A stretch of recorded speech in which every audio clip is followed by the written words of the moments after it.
अगर किसी भी सब्सटेंस को किसी होल यानी गड्ढे में फेंका जाए तो जब वो सब्सटेंस बॉटम को हिट करेगा तो उसमें से आवाज़ आएगी, जो कि बिल्कुल नॉर्मल है। लेकिन एक ऐसा रहस्यमय गड्ढा भी एग्जिस्ट करता है।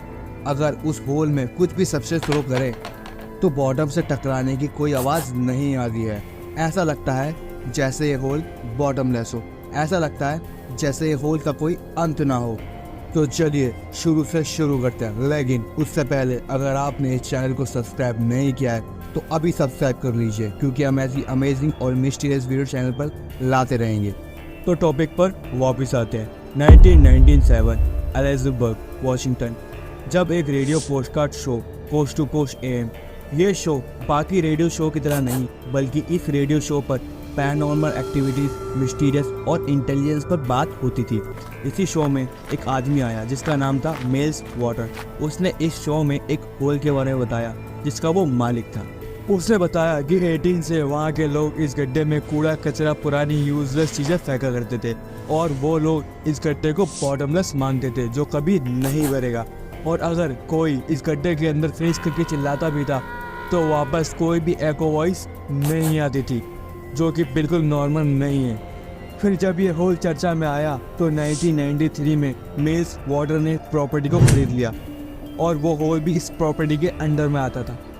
तब उसने इस होल की लेंथ को मापने के लिए एक फिशिंग रॉड उसके अंदर डाला और फिशिंग रॉड को अंदर डालते गए और लगभग 24 से 25 किलोमीटर तक रॉड चला गया और तब भी इस होल का अंत पता नहीं चल पाया।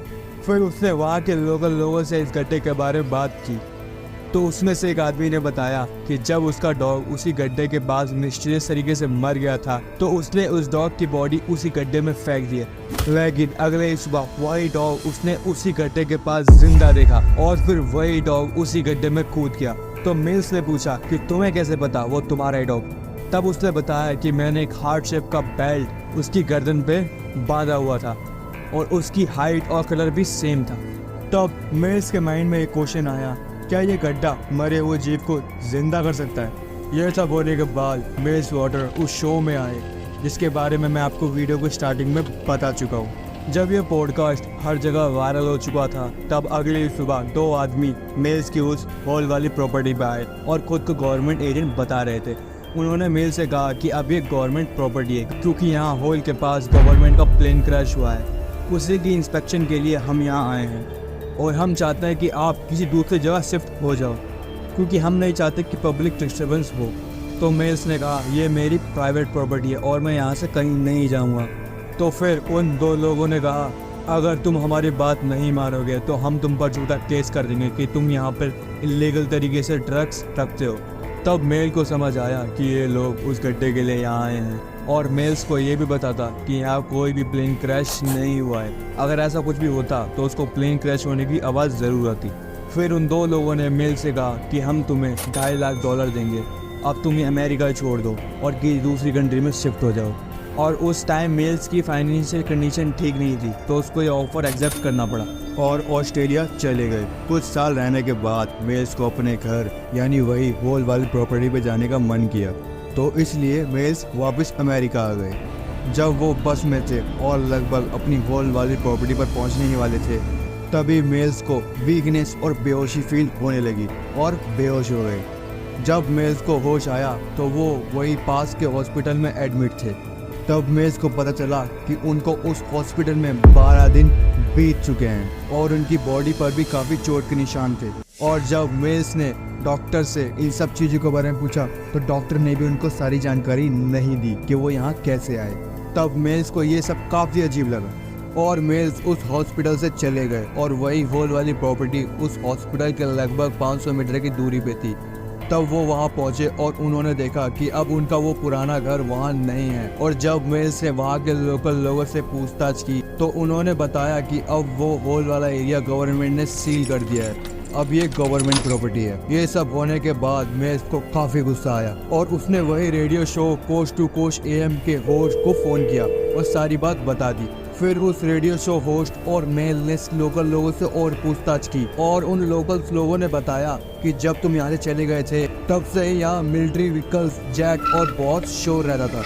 ये सारी बात मिल्स ने उसी शो के एपिसोड 2 में बताई और मिल्स को ये भी पता था कि कुछ गवर्नमेंट के लोग उस पर नजर रखे हुए हैं, तो उसने उस होल से दूर जाना ही ठीक समझा। और मिल्स दुनिया भर में ऐसे ही होल्स की तलाश में निकल गए और दूर के विलेज में ही उनको लकीली एक ऐसा ही गड्ढा मिला और उन्होंने सबसे पहले उस न्यू होल के अंदर फेस करके जोर से चिल्लाया और ठीक पहले वाले होल की तरह वापस कोई भी एको साउंड नहीं आया।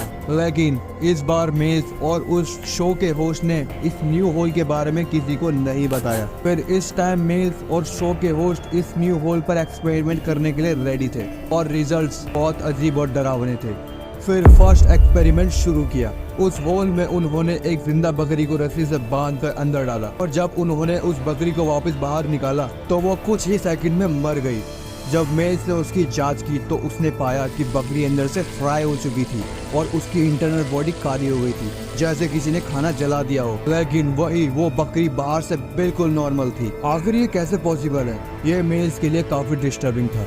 लेकिन रुको, उसके बाद जो हुआ वो आउट ऑफ द वर्ल्ड था। तभी उस बकरी के अंदर के जले हुए मांस हिलने लगे और उसमें से क्रिएचर बाहर आया और वो क्रिएचर बहुत अजीब था, जैसे मूवीज में दिखाते हैं। उसको देखकर मेज को ये तो समझ आ गया था ये क्रिएचर इस अर्थ का हो ही नहीं सकता। और जब तक मेज कुछ कर पाते तभी वो क्रिएचर उसी होल में कूद गया। तब वहाँ के लोकल लोगों से उस क्रिएचर के बारे में बात की तो उन्होंने बताया कि वो क्रिएचर उस गड्ढे के आसपास दिखता रहता है। यह सब होने के बाद मेज ने अपना सेकंड एक्सपेरिमेंट शुरू किया। उन्होंने इस बार होल में एक बाल्टी से भरा पानी रस्सी से बांधकर उस गड्ढे में डाला और जब उसको वापस निकाला तो बाल्टी से भरा पानी बर्फ यानी आइस में कन्वर्ट हो गया। और दिमाग हिला देने वाली बात तो ये थी कि जब उस आइस को टच करा तो वो आइस ठंडी नहीं बल्कि गर्म फील हो रही थी। जरा सोचो, आप बर्फ को टच कर रहे हो पर वो गर्म फील हो रही है। और बाद में लोगों ने बताया कि कभी कभी रात में इसमें से एक ब्लू लाइट निकलती है जो सीधा आसमान में एक पर्टिकुलर तारे यानी स्टार को पॉइंट करती है। और आज के टाइम ये दोनों होल गवर्नमेंट ने हाइड किए हुए हैं और इसकी एग्जैक्ट लोकेशन मैप में शो नहीं होती। इस घटना के बाद दुनिया भर में काफी लोग कहते हैं कि मेज होल्स की तरह दुनिया में काफी होल्स हैं जो बहुत रहस्यमय हैं। क्या लगता है ये दोनों होल्स किसी और डायमेंशन से कनेक्टेड है या इन होल्स का कनेक्शन एलियन से है? आप क्या सोचते हो इस होल्स के बारे में? कमेंट जरूर करना। Thank you for watching. इसी के साथ वीडियो को लाइक, शेयर और चैनल को सब्सक्राइब जरूर करें और नेक्स्ट वीडियो आपको किस टॉपिक पर चाहिए कमेंट जरूर करें। तब तक के लिए जय हिंद।